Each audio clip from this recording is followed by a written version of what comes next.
Hello दोस्तों, आप सभी का स्वागत है हमारे चैनल लास्ट वेंचर पे। हमने अभी तक सीक्वेंसन सीरीज में सबसे पहले एरिथमेटिक प्रोग्रेशन शुरू किया था। एरिथमेटिक प्रोग्रेशन में हम लोगों ने सबसे पहले देखा nth term of AP, sum of n terms of AP और इम्पॉर्टेंट पॉइंट्स ऑफ एपी। ये सब वीडियो का लिंक आपको डिस्क्रिप्शन में मिल जाएगा, इसलिए सबसे पहले वो वीडियो देखें, उसी के बाद आप इस वीडियो के बारे में समझ पाएंगे। तो आज हम लोग देखेंगे top 5 question on AP. AP में 5 बहुत ही बेहतरीन क्वेश्चन। चलिए स्टार्ट करते हैं। अब देखिए, पहला क्वेश्चन है आपका, the series of natural numbers is divided into groups.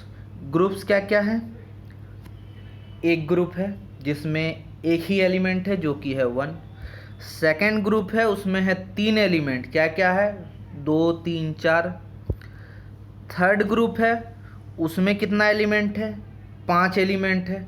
तो हम यहाँ से बोल सकते हैं कि जो फोर्थ ग्रुप होगा उसमें कितना एलिमेंट होगा? फोर्थ ग्रुप में कितना एलिमेंट होगा? 7 एलिमेंट होगा, ये हम लोग बोल सकते हैं। और उसमें क्या क्या एलिमेंट होगा हमारा? 10 से शुरू होगा, 10 11 12 13 14 15 16, यही रहेगा 7 एलिमेंट जो फोर्थ ग्रुप होगा। एंड सोन the sum of the numbers in the nth group is. पूछा है nth ग्रुप का नंबर्स का सम, ये आपको क्वेश्चन है, ठीक है। ऑप्शन है पहला n³ प्लस n+1 का होल क्यूब। नेक्स्ट ऑप्शन है आपका n³ प्लस 1 प्लस n-1 का होल क्यूब। थर्ड ऑप्शन है आपका n-1 का होल क्यूब प्लस n³। और आपका फोर्थ ऑप्शन है n+1 का होल क्यूब प्लस n-1 का होल क्यूब। अब देखते हैं इस क्वेश्चन को कैसे बनाएंगे। तो यहाँ से आपको दिख रहा है कि पहला ग्रुप में एक एलिमेंट है, दूसरा ग्रुप में 3 एलिमेंट है, तीसरा ग्रुप में 5 एलिमेंट है, ठीक है। और ये जो 1 3 5, उसके बाद कितना फोर्थ ग्रुप में एलिमेंट होगा? 7। ये सब कैसे चल रहा? ऑड चल रहा है, ठीक है।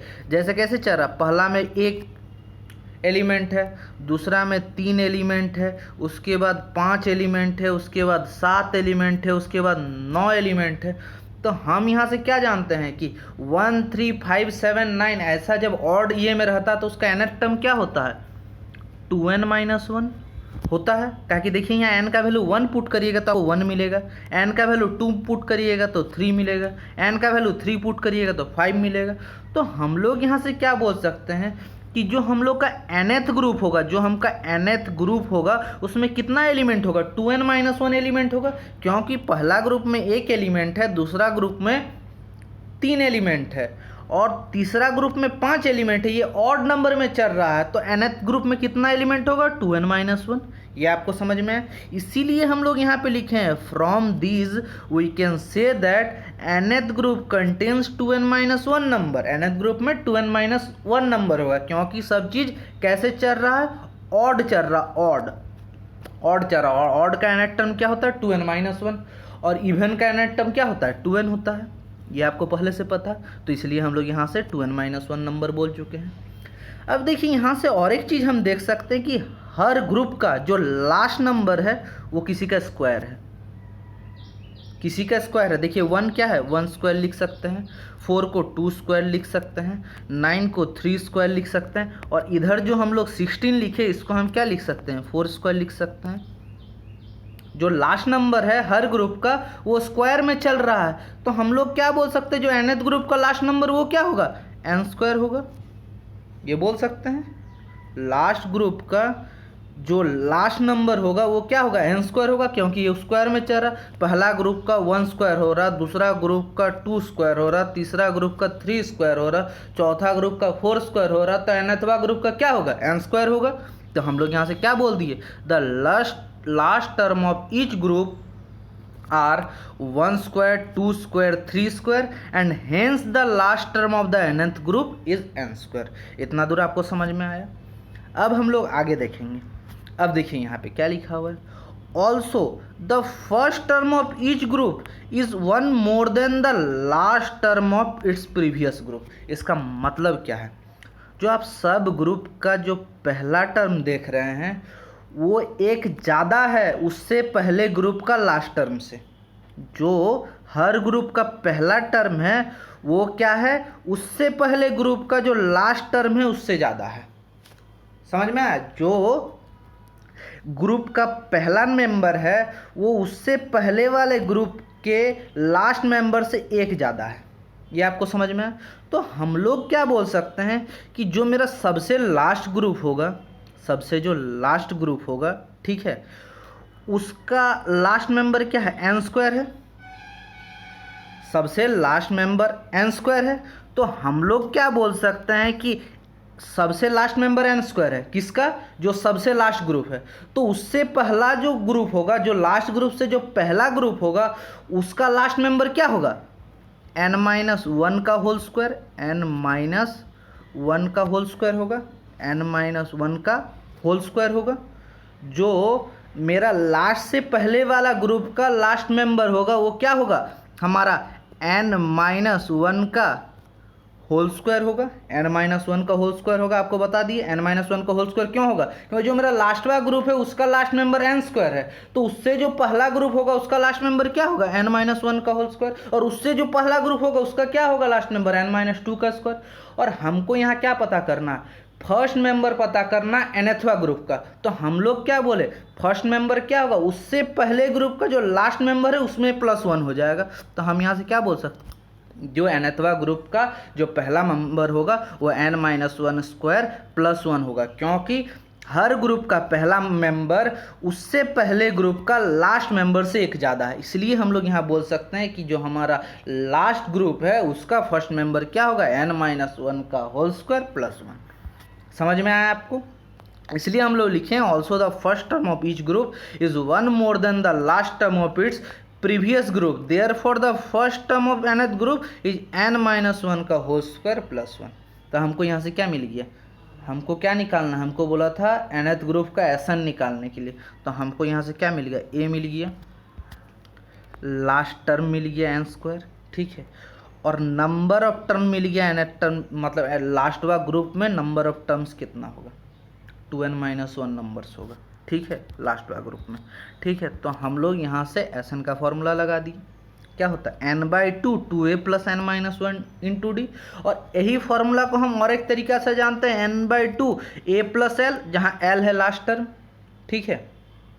तो हमको ए का वैल्यू पता है, ए का वैल्यू क्या है, n माइनस वन का होल स्क्वायर प्लस वन, और एल का वैल्यू क्या है, एन स्क्वायर है, हम लोग पता कर चुके हैं पहले। तो उसी चीज़ को हम लोग यहाँ लिख दिए, एन के जगह क्या हो जाएगा, 2n माइनस वन, एन के जगह 2n minus one, number of term last group में क्या था, 2n माइनस वन बाई टू, ए का वैल्यू है n minus one square plus one, और एल का वैल्यू है एन स्क्वायर, ठीक है। इस चीज़ को आप सॉल्व करिए, देखिए इस चीज़ को कैसे सॉल्व किए, हम यहाँ पे क्या किए, 2n माइनस वन कर सकते हैं, ठीक है, और इस चीज़ को हम क्या लिख सकते हैं, n square minus n plus one. इस चीज़ को तोड़ दीजिएगा तो आपको क्या मिलेगा, n square plus one minus 2n, ठीक है। तो ये सब चीज़ क्या आ जाएगा, सब 2 के टर्म में आ जाएगा। तो जैसे ही हम 2 कॉमन ले लिए, ये 2 और ये 2 कैंसिल हो गया, ये 2 और जो कॉमन लेके 2 आएगा वो कैंसिल हो जाएगा, हम मेरे पास बचेगा n square minus n plus one, ठीक है। यहाँ तक आपको समझ में, आप इसको सॉल्व करके देख लीजिएगा। अब देखिए हम लोग क्या किए हैं, जो यहाँ पे एन स्क्वायर प्लस वन जैसा था वैसे ही रहने दिए, एन स्क्वायर प्लस वन, ठीक है, माइनस एन भी वैसे ही रखने दिए।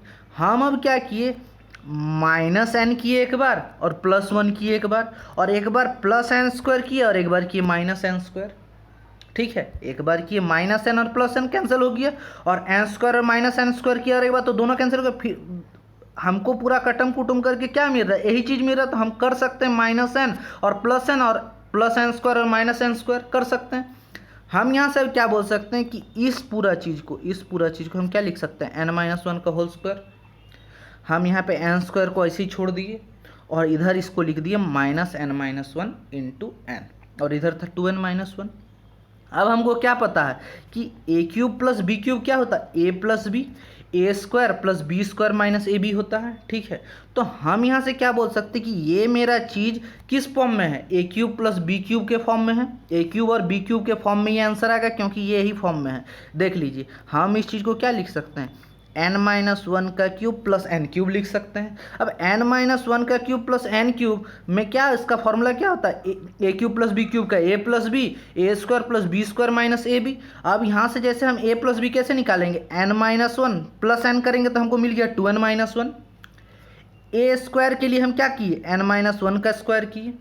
बी स्क्वायर के लिए हम लोग क्या किए, यहाँ पे जो बी स्क्वायर है आपका उसके लिए हम क्या किए, एन स्क्वायर किए। और माइनस ए बी के लिए क्या किया, n-1 इंटू एन। तो हमको यहाँ से क्या मिल गया, n-1 का क्यूब प्लस एन क्यूब। आप यहाँ और एक तरीका से कर सकते थे, n का कुछ भी वैल्यू पुट कर दीजिए, n का कोई वैल्यू पुट कर लीजिए और जो आंसर आ रहा वही वैल्यू आप ऑप्शन में देखिए। जो वैल्यू मान लीजिए n का वैल्यू 1 पुट किए, वहाँ पे जो आंसर आ रहा और इसमें n का वैल्यू 1 पुट करके देखिए, जो सिमिलर आएगा वही होगा आंसर, ठीक है। और आपको हम पूरा प्रोसेस भी बता दिए कैसे करके आपको आंसर लाना। तो हम लोग को यहाँ से क्या पता चल कि आंसर क्या होगा, n-1 का क्यूब प्लस एन क्यूब।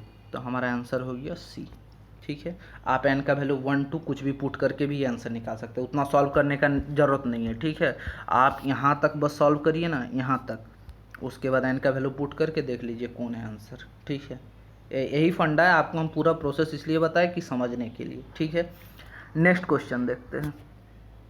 अब देखिए नेक्स्ट क्वेश्चन आपका है, divide 32 into 4 parts which are in AP such that 32 को 4 पार्ट में डिवाइड करने बोला है जो कि AP में है, such that the ratio of the product of extreme, मतलब पहला और लास्ट का प्रोडक्ट, ठीक है, और प्रोडक्ट ऑफ द मीन मतलब सेकेंड और थर्ड का प्रोडक्ट, ठीक है, इज 7:15।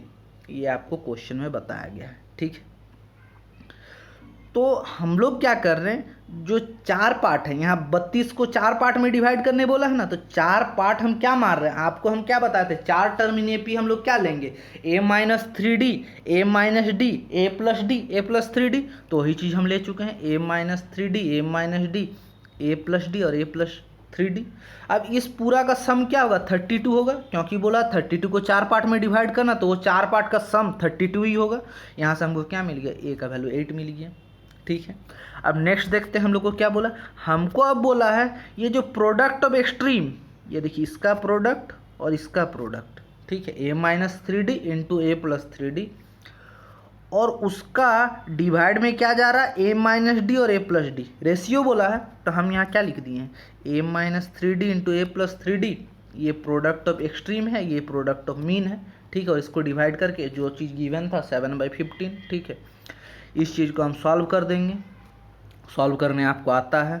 यहाँ से आपको d का वैल्यू मिल गया +-2, d का वैल्यू हम यहाँ पुट कर दिए, जो मेरा a का वैल्यू मिल चुका था, d का वैल्यू मिल चुका था, ये चीज़ में हम पुट कर दिए a और d का वैल्यू। तो हमको यहाँ से क्या क्या नंबर मिल गया, 2, 6, 10, 14, ठीक है। यही नंबर है, जिसको हम प्लस करेंगे तो 32 होगा, नहीं तो 32 को अगर डिवाइड करेंगे तो यही नंबर होगा, 4 नंबर में अगर डिवाइड करें तो यही नंबर होगा। ये भी मतलब हार्ड क्वेश्चन नहीं था, लेकिन मीडियम टाइप क्वेश्चन था, ठीक है। लेकिन जो पहला क्वेश्चन था वो अच्छा क्वेश्चन था। नेक्स्ट क्वेश्चन देखते हैं। क्वेश्चन है, if the numbers 3 to the power 2a-1, 14, 3 to the power 4-2a, और a बोला है 1 और 0 के बीच में है, are the first 3 terms of an AP, ये पहला 3 टर्म है AP का, then the 5th term is equal to, हम लोग को 5वां टर्म पूछा है क्या होगा। ऑप्शन है 33, 43, 53, 63। तो हम लोग को क्या पता है कि कोई भी 3 टर्म अगर AP में होता है तो हम क्या बोल सकते हैं कि अगर ABC AP में है तो हम यहाँ से बोल सकते हैं कि A+C = 2B। ये चीज़ आपको इंपॉर्टेंट पॉइंट्स में भी बताए थे और कैसे करके आपको करना वो भी बताए थे। आपको कॉमन डिफरेंस ले लेना, B - A = C - B, वहाँ से आपको यही चीज़ मिलेगा, ठीक है। तो A+C = 2 भी कर सकते हैं।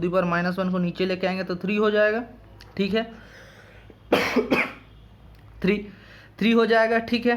तो हम इसको अब क्या लिख सकते हैं, 3⁴ को 9⁴ डिवाइड बाई 3 लिख सकते हैं, और इसी चीज़ को 3⁴ डिवाइड बाई 3, इस चीज़ को हम क्या लिख सकते हैं, 3⁴ डिवाइड बाई 3⁴ ये चीज़ लिख सकते हैं। वही चीज़ हम किए, 3⁴ होता है 81 और 3⁴ है 9 और इक्वल टू क्या है 28 है, ठीक है।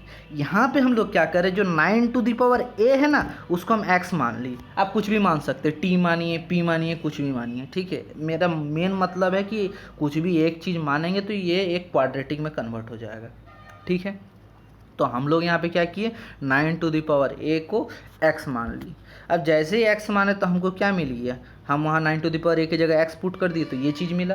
अब इसी चीज़ को हम जैसे सिंप्लीफाई कर दिए तो हमको एक क्वाड्रेटिक इक्वेशन मिल गया। क्वाड्रेटिक का 2 रूट मिल गया हमको 81 और x = 3। अब यहाँ पे हम 9 = 81 किए तो हम a = 2 मिला, क्योंकि 81 को हम 9 का स्क्वायर कर दिए, 9 = 9 स्क्वायर, तो a का वैल्यू क्या हो गया 2 हो गया, ठीक है। और यहाँ पे 9 = 3 तो a का वैल्यू हम क्या लिख सकते हैं, हाफ लिख सकते हैं, ठीक है। क्योंकि यहाँ 9 को क्या लिख सकते हैं, 3⁴ = 3⁴ तो 2a = 1, तो इसके वैल्यू क्या मिल गया, a का वैल्यू हाफ मिल गया, ठीक है। अब हम लोग को क्या पता, चूंकि a 0 और 1 के बीच में, इसलिए a क्या होगा, हाफ होगा, ठीक है। तो a जैसे ही हाफ मिला तो हम यहाँ से क्या बोल सकते हैं कि हमारा 3 नंबर क्या हो जाएगा, जैसे ही हम a का वैल्यू यहाँ पे हाफ डाल देंगे वैसे ही हमको 3 नंबर मिल जाएगा। तो हमको a का वैल्यू हाफ डाल के 3 नंबर क्या मिला, 1, 14 और 27। और हमको यहाँ से क्या दिख रहा है कि d इसका 13 है। हमको क्या पूछा गया था, T5, हम Tn निकाल दिए, nth टर्म का फॉर्मूला लगा दिए, a + n - 1 × d, ठीक है। अब यहाँ से T5 हमको निकालने बोला था, 5th टर्म निकालने बोला था, a का वैल्यू 1 है, n का वैल्यू 5 है, 5 - 1 4 × 13, यहाँ से आप आंसर निकालिए, आपको मिल गया 53, ठीक है। बहुत ही आसान क्वेश्चन। नेक्स्ट देखते हैं। नेक्स्ट क्वेश्चन, ये अच्छा क्वेश्चन है, ठीक है। अगर मतलब एक बार में दिया जाए ना तो आपसे नहीं भी बन सकता है, ठीक है, ऐसा क्वेश्चन है। तो देखते हैं क्वेश्चन में क्या बोला गया है। If the arithmetic progression whose common difference is non zero, common difference जो d है वो नॉन जीरो है, क्योंकि d कुछ भी हो सकता है, आपको हम पहले ही बता चुके हैं इंपॉर्टेंट पॉइंट में, d पॉजिटिव भी हो सकता है, नेगेटिव भी हो सकता है, जीरो हो सकता है, लेकिन यहाँ पे पहले से दे दिया है कि कॉमन डिफरेंस नॉन जीरो है। फिर क्या बोला गया था, the sum of first 3 n terms is equal to sum of next n term, sum of first 3 n terms is equal to the sum of next n terms. फिर बोला then find the ratio of sum of first 2 n terms to sum of next 2 n terms. हमको find क्या करना है, ratio sum of first 2 n term का to sum of next 2 n term, ठीक है। तो हम कैसे इस क्वेश्चन में प्रोसीड करेंगे, सबसे पहले हम क्या लिखेंगे, फर्स्ट 3 n टर्म क्या होगा, फर्स्ट 3 n टर्म क्या होगा, तो 3 n टर्म फर्स्ट क्या होगा, a1 से a2n तक, और उसके बाद हम क्या करेंगे, a2n + 1 से शुरू करेंगे। a1 से a2n तक कितना नंबर हो गया, 2n नंबर हो गया, और a2n + 1 से a3n कितना हो गया, a2n + 1 से a3n और n नंबर हो गया, ठीक है। तो ये दोनों 2n नंबर और n नंबर को मिला देंगे तो यहाँ से यहाँ तक हमको क्या मिल गया, 3n नंबर मिल गया, ठीक है। और हमको क्या बोला, is equal to sum of next n term, तो हमको यहाँ पे नेक्स्ट n टर्म भी देखना होगा, इसलिए हम लोग यहाँ पे क्या लिए कि a3n तक तो मेरा 3n टर्म हो रहा था, उसके बाद नेक्स्ट n टर्म के लिए हम क्या किए, a3n + 1 से a4n ले लिए, ठीक है। तो मेरा टोटल टर्म क्या हो गया, 4n टर्म हो गया, 4n टर्म टोटल है। इसमें से हमको क्वेश्चन में कंडीशन क्या दिया है कि पहला मेरा सम ऑफ 3n टर्म a1 से a3n तक होगा मेरा, इसको हम जब सम करेंगे तो हमको s3n मिलेगा, s3n हम मान चुके, ठीक है। और हम जब a3n जो हमारा यहाँ पे क्या बोला, सम ऑफ नेक्स्ट n टर्म, वो हम लिए हैं a3n + 1 से A4n तक, उसको हम मान लिए एस एन डैश। और हमको नेक्स्ट कंडीशन क्या बोला, जो हमको फाइंड करना है वो है then find the ratio of sum of first two N term. Sum of first two N term यहाँ से यहाँ होगा, उसको हम S2n मान लिए। और उसके बाद नेक्स्ट टू एन टर्म कहाँ होगा, A2n + 1 से A4n तक होगा, उसको हम मान लिए S'2n। ठीक है, तो हम यहाँ से क्या बोल सकते हैं, पहला कंडीशन क्या, S3n = S'(n), ये चीज़ दिया हुआ है, S3n = S'(n). और यहाँ से हम क्या बोल सकते हैं, S'(n) का वैल्यू हम क्या बोल सकते हैं, S'(n) का वैल्यू हो जाएगा सम ऑफ 4n टर्म, क्या बोल सकते हैं, S'(n) का वैल्यू हम क्या बोल सकते हैं, sum of 4n term minus sum of 3n term, हमको क्या मिल जाएगा, S'(n). S4n माइनस S3n करने से हमको क्या मिल जाएगा, S'(n) मिलेगा। ये चीज़ यहाँ से यहाँ चीज़ कैसे मिलेगा, ये पूरा चीज़ माइनस ये चीज़, तो हमको S'(n) का वैल्यू हम क्या लिख सकते हैं, S4n माइनस S3n। S3n को यहाँ लेके चल गए तो हमको क्या मिल गया, 2S3n।